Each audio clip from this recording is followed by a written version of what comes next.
우리는 19장에서 십자가 사건을 보고 20장에서 부활을 보게 됩니다. 또 월요일은 십자가에 못 박히는 모습, 그리고 화요일은 부활하신 그리스도. 오늘은 부활한 다음에 예수님께서 찾아오셨다. 시간은 안식 후 첫날 저녁 때입니다. 그 말은 주일날이라 그 말이죠. 그리고 제자들은 예수님이 죽고 두려워해서 모여 있습니다. 문을 닫고 있는데 예수님이 찾아오셨다. 서서 말하되 너에게 평강이 있을지어다. 언제나 주님은 주님이 계신 곳에는 평화가 임한다. 성령으로 오시면 마음이 편안해지죠. 주님이 계시면 몸도 마음도 삶도 평안해진다. 두려움이 없어지죠. 인간은 늘 걱정하게 되고 두려워하게 되고 그렇습니다. 주의 이름으로 모일 때, 특별히 주일날 주님이 찾아오셔서 평강을 주신다. 우리는 이 사건을 예수는 어제나 오늘나 영원히 동일하신 분이다. 히브리 말씀처럼 주님은, 그래서 우리가 주일날 모이게 되는 겁니다. 주님을 볼 때 제자들은 기뻐했다. 주님 뭘 보였죠? 20절에 손과 옆구리를 보였습니다. 손과 옆구리는 상처가 남아있죠. 그래서 십자가에 못 박혀서 찢어진 손과 옆구리는 죽음을 확인하기 위해서 심장을 찌른 겁니다. 그래서 물과 피가 흘러나왔죠. 자, 보여주셨어요. 보라 그 말입니다. 주님을 볼 때, 구원의 주님, 부활의 주님 볼 때 기쁨이 있었다. 언제나 기쁨은 생명력이에요. 평안과 기쁨. 이거 너무도 중요한 것 아닙니까? 평안과 기쁨. 예수님께서 또 말씀하세요. 너에게 평강이 있으라. 평강을 빌어주시죠. 그리고 부활하신 주님은 또 사명을 주세요. 아버지께서 나를 보내신 같이 나도 너희를 보낸다. 보내려고 오신 거지요. 이 사명이 참 중요하고, 보내심 받은 자의 삶. 이 사명, 방황하고 못할까, 어떻게 살까, 뭐 이런 게 없습니다. 그냥 오직 주님의 구속을 받았고 보내심 받은 자에서 무엇으로 보냅니까?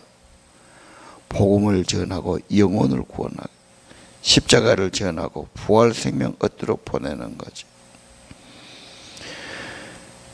보낸다 할 때 나는 아니야, 내가 제자도 아닌데, 뭐 이렇게 생각할 수 있어요.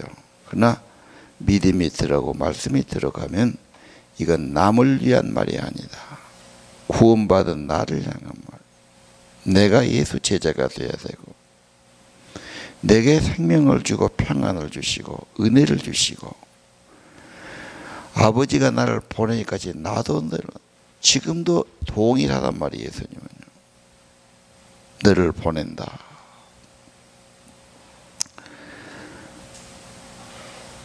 다른 걱정하지 말고 어떻게 잘 살까 그런 생각도 하지 말고 오직 복음을 위해서 보내심 받은 자의 삶. 사명이 있죠. 목표가 분명하지요. 할 일도 분명하지요. 세상 끝날까지 그렇게 살다 주님께 가야 됩니다.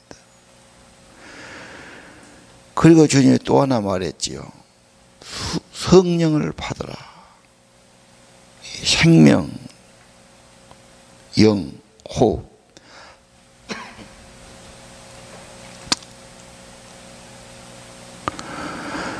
성령 받으면 힘이 생기고 마음도 생기고 할 말도 생기고 그렇지요. 예배를 드리든 기도를 하든 모임을 갖든 전도를 하든 찬양을 하든 성령이 오면 쉬워요. 재미가 있어요. 그걸 안 하면 이게 잘 안 됩니다. 그래서 주의 사명 감당할 때 성령의 역사다. 사람들은 방법을 찾고 비용을 생각하고 뭘 생각하고 그래요. 뭐 지식을 생각하고 지식이 있다고 되는 것도 아니고 뭐 훈련 받는다고 된 것도 아닙니다. 조금 도우면 되겠지요. 일단 성령이 임하면 마음의 감동과 힘을 얻고 가는 겁니다.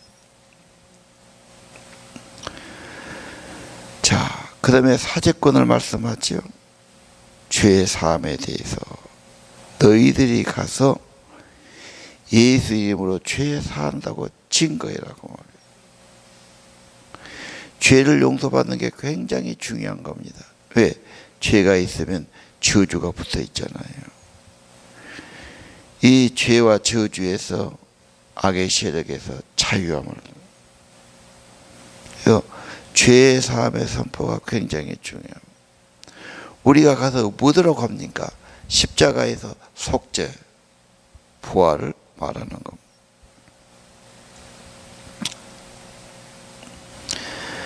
이 사건에 대해서 도마가 잘 못 믿지요. 예, 믿음이 더디고 쉽게 잘 안 되지요. 갈등도 있고 별생각 다 듭니다. 예수님께서 다시 손을 보라고 그러지요. 25절에 네 손을 못자국에 넣어보고 옆구리에 넣어보라. 자, 도마가 그렇게 말하는데 예수님께서 찾아와서 넣어보라고 27절에 그래 도마야 네 손을 한번 여기다 얹어봐라. 믿음 없는 자가 되지 말고 믿는 자가 되라. 믿음도 예수님의 십자가 부활 핵심이죠. 물론 회의도 있고 의심도 있고 갈등도 있고 누구 말 듣고도 잘 못 믿어요. 내가 경험하고 과정을 거쳐서 믿는데 예수님께서 도마가 유명한 말 하지요. 나의 주님, 나의 하나님. 부활한 주님을 볼 때 나의 하나님, 나의 주님. 고백은 내 인생이 나의 하나님, 나의 주님, 나는 오직 주님 섬기고 주님 따르겠습니다. 그런 고백이에요. 더 이상 이제 없어요. 결론이 났어요.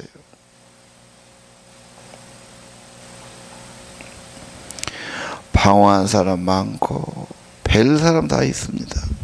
중요한 것은 나의 주님, 나의 하나님. 어떻게 할 때요? 부활의 주님을 배울 때. 26절에도 예수님 문을 닫아놓고 두려움 보이는데 참 나타나시죠. 부활의 몸, 영체지요. 평안이 있을지어다. 언제나 평안을 빌어주셔. 오늘 여기서 우리는 십자가와 부활에 대해서 다른 성경은 뭐라고 말하고 있나?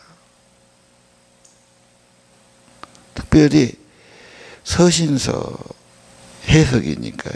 적용이고요. 바울사도는 로마서 3장 24절에 그렇게 말하지요. 그리스도 안의 구속으로 하나님의 은혜로 값없이 의로운 자가 되었다. 의롭다함을 받았다 그래요. 의롭다함 어떻게 받습니까? 예수 안에는 구속, 십자가의 은혜로. 하나님이 그 피로 화목 제물을 삼으셨다. 그래서 하나님과 화목케 하고 주님도 의롭고 믿는 자도 의롭게 했다. 이 의롭다함 받는다는 것을 강조해요. 그것이 뭡니까? 십자가의 피, 화목 제물. 바울 사도는 거기에 그냥 꽂혀버렸어요. 인간이 의롭다함을 얻고 바르게 사는 건 어떻게 되냐? 오직 주님의 은혜고 십자가의 은혜고 주님의 공로고,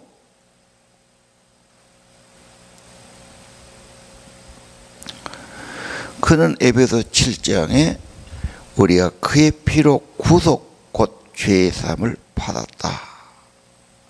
십자가는 구속이요 죄의 사함이다.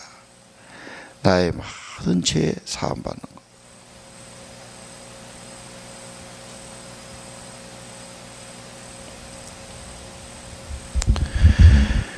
그래서 십자가 앞에 자기 인생이 녹아버려요. 십자가가 자기 전부예요.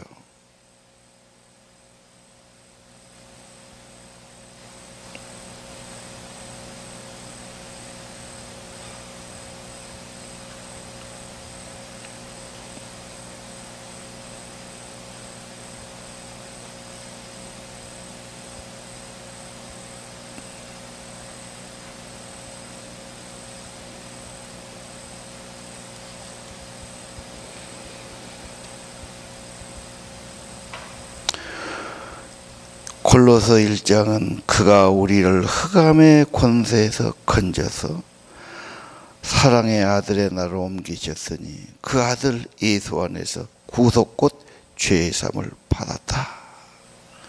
어떻게 해요?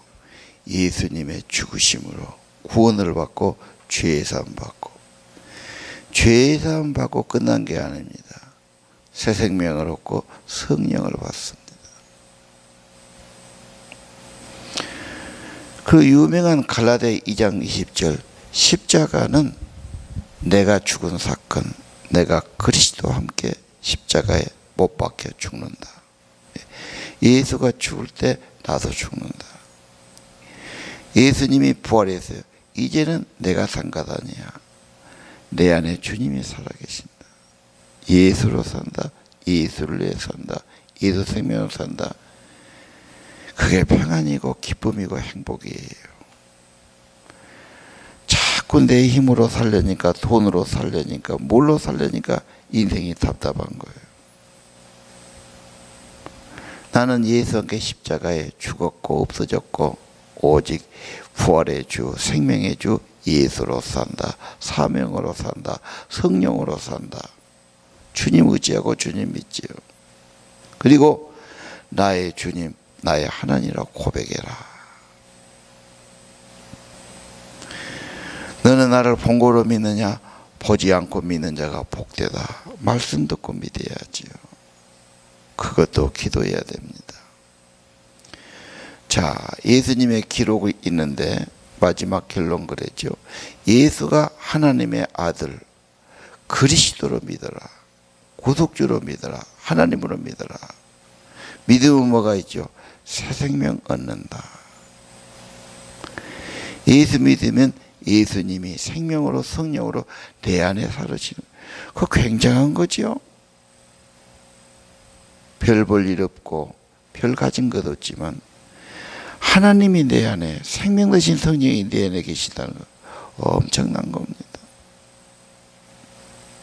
세상에 줄 수 없는 은혜도 주고 평안도 주고 기쁨도 주십니다. 예수 생명으로 사는 것이 중요하지요. 이건 그냥 되는 것이 아니고 십자가의 속죄를 나의 구주로 받아들이고, 주님을 예배할 때 주님이 찾아오셔서 평안도 주시고 성령도 주시고 사명도 주시고, 모일 때마다 확인하고 보내심 받은 자의 삶, 성령의 충만함 중요합니다. 그래서 성령을 받으라 그랬으니 받아야 되고요. 사도행전 처음 부분에